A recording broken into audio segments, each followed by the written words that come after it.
Fishy, fishy, fishy! What's up, fishy friends? Alright, I am coming to all my followers with a question for you guys this time. I need some help. I'm at a point where I need to upgrade the fish room. I gotta automate some things, specifically water changes. I've made water changes as easy as I possibly can for the time being. I use a combination of my Python water changer, various hoses, a couple of different pumps. It's far easier than it was trying to use buckets. You know, we all started out somewhere and probably dragged some buckets back and forth. Ever since I've been building the fish room, I haven't really been using buckets very often. I'll admit I do once in a while the Python is running and automatically changing water in one tank. I might grab a siphon hose and a bucket and start emptying out one of the smaller 10-gallon tanks, maybe while the big 72-gallon boat front over here is sort of working automatically with the Python. But I got to work out an automatic water change system in here. In my mind, I'm going to do a system that is similar to what many fish keepers do. Most recently, I've been watching a lot of Corey from Aquarium Co-op's older videos on how he was setting up his fish room. My dilemma is that I'm stuck in a very small footprint of a room. The area where I keep my fish tanks is an L-shaped hallway, so to say, in the basement. Small footprint, not a lot of area here, and I didn't plan far enough ahead when I was building everything. I honestly just never thought about doing an automatic water change system. I was basically not planning anything ahead when I was building the fish room. I was just fitting tanks where I could. I was buying tanks as I found good deals on Craigslist. I'm a stickler for a good deal. I hate paying the ridiculously high prices for some of these things at the local fish store and stuff like that. So I scoured Craigslist. When I found a good deal, I picked something up and I fit the tanks in as I acquired them. And had I planned ahead, things might have been a lot easier. But now I'm stuck in a situation where I have to work with what I have. I can't really move too much around. Pretty much max capacity for all the tanks, and I need to automate stuff. So my options are to drill each and every tank I have, which would require emptying them first, temporarily housing the fish somewhere, and then bringing the tanks. Well, here, let me pick up the camera and show you. Alright, so if you followed along, you've obviously seen my fish room. You know, there's a wall, there's the tanks, there's not much room there. You come this way, you turn a corner, same thing. So, I'm confident in my ability to drill a tank. I have drilled a tank before. The tank at my office, my 55-gallon African cichlid tank, is drilled. So I'm not worried about physically drilling the tank. What I am worried about is that each and every tank would have to be emptied. I'm pointing over here at this little 10-gallon Planet tank. These are the tanks that concern me, the Planet tanks. Any of my bare bottom tanks, no big deal. I drain the tank. I can theoretically put the fish in a bucket for a couple of minutes, get the tank empty, and then what I'm stuck with is bringing them upstairs through a spiral staircase. I don't even know if you can see this. I'd have to go up and out a spiral staircase, which is a huge pain. And some people might be asking, well, smart guy, how'd you get those tanks in your house to begin with? At the time, I was able to bring them down here, right through my basement door, but I have an apartment on the other side of that door that I now rent out to a tenant, and it's unnecessary for me to ask him to give up a day of his life so I can trounce back and forth through his apartment, dragging empty fish tanks, making a big mess. So I'd have to go up the spiral staircase, outside, drill the tank.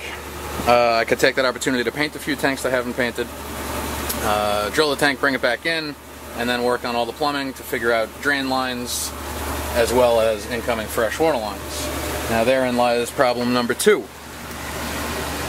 I don't have much room between the wall and between my stands. So drilling tanks and creating proper drain lines could be difficult. I don't have any room to get back there. You know, there would be enough room to drop a hose or a piece of PVC pipe back there, no problem. Like over here, I've got ample room. I don't know if it's bright enough back there to see. But there's enough room behind this tank. There's more than enough room behind this tank. There's a hang-on back filter. I've got exactly enough room between the wall and the tank for a hang-on back filter. Similarly here, I got these two Aqua Clear 110s on the big 72 bow front. There's enough room between the wall and the tank for those. So there is enough room to physically run the plumbing, but reaching it and accessing it is very, very, very difficult for me. And God forbid there was ever a problem, it would also be very difficult. Now the only other option I could think of besides drilling each and every tank is to build a PVC overflow for each and every tank. Well, I started building one to mock it up, and these are only pieces of it right now. Let me see. So roughly do it like that. And, well, this is all upside down right now. But DIY Joey and many, many other people have talked about PVC overflows, which would be almost as big and cumbersome as running the plumbing for a drilled tank. Now, I was talking to Corey from Aquarium Co-op the other day and was asking for his advice. I think I already have my answer based on what he and I discussed, but I'm curious to hear other people's thoughts. My concern is that a PVC overflow is not 100% foolproof. There is definitely a failure rate with those things. Now, a drilled tank running a bulkhead into a drain and an automatic water system, water change system, is also not foolproof. There is definitely the possibility for failure there. And unfortunately, when you're talking about an automatic system where you are slowly and continuously dripping fresh water into a tank, you need that drain system to be working properly at all times, otherwise you run the risk of a flood. It seems like that risk of flooding is far greater running a PVC overflow system versus a drilled tank and a bulkhead. I think Corey said, you know, he expects a 1 in 20 failure with a PVC overflow and really expects a 0 failure rate as long as he's using a 1-inch bulkhead. So I'm 99% sure the route I'm going to have to take is drilling each tank and doing it proper, quote unquote. But I'm curious about anybody else's experiences. If anybody else runs PVC overflows, have you ever had a failure? Does the siphon ever need to be restarted? Can it be restarted on its own if it's done right? What kind of other problems could I be facing that I'm not even thinking of? I'm back and forth in my mind on all my planted tanks if I should even include them in this system. Obviously, in a planted tank, you have the risk of debris, plants, snails, which are in a lot of my planted tanks, unfortunately. I'm not a big fan of snails, but they've definitely hitchhiked in on some plants, and certain tanks have tons of them now. I mean, these snails are everywhere. So snails and debris and leaf litter and leaves out of the plants can obviously block any form of an overflow.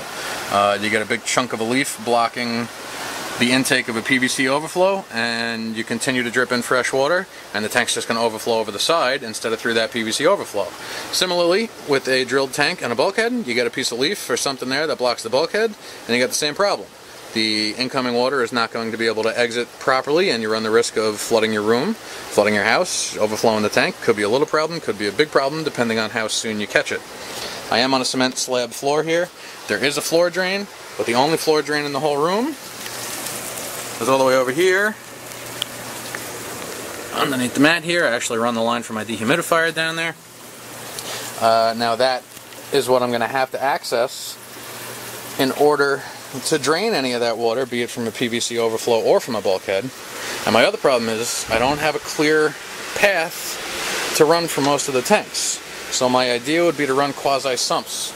I'll keep a Rubbermaid tote down here.